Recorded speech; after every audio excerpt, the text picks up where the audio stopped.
রাধে রাধে। ওম নমো ভগবতে বাসুদেবায়। ওম নমো ভগবতে বাসুদেবায়। ওম নমো ভগবতে বাসুদেবায়। শ্রীমদ্ভাগবত তৃতীয় স্কন্দ স্থানম সৃষ্টি স্থিতি 63 অধ্যায়।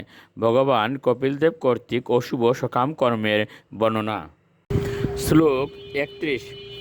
এক প্রপদতে ধ্যান্তম ইত্যেদম সকলেবরম কুশলে তরপাতে ও ভূত দ্রুহেন ইয়দ্বৃতম।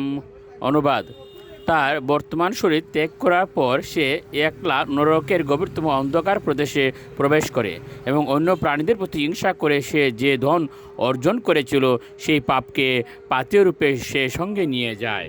শ্লোক 32। দৈবে নাশাদিতম তৈশ্য সমলম নিরয়ে পুমান মুঙক্তে কুটুম্ব পুষস্য ঋতবৃত্ত ইবাতুর। অনুবাদ: এইভাবে পরমেশ্বর ভগবানের ব্যবস্থাপনায় কুটুম্ব পোষণকারী ব্যক্তিকে তার পাপকর্মের ফল ভোগ করার জন্য নারকীয় অবস্থায় নিক্ষেপ করা হয়। তার অবস্থা তখন ঋত সর্বস্ব ব্যক্তির মতো হয়। শ্লোক 33। কেবলেন ই অধর্মেন কুটুম্ব বরণ উৎসুক ইয়াতি জীব অন্ধতা মিশ্রম চরমম তমস পদম।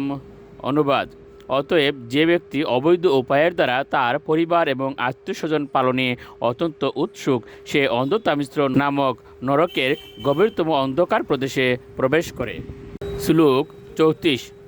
অধস্তাৎ নরলোকস্য ইয়াবতীর্যাতনাদয় ক্রমশ সমনুক্রম্য পুনরত্রাব্রজৎশুচিয়।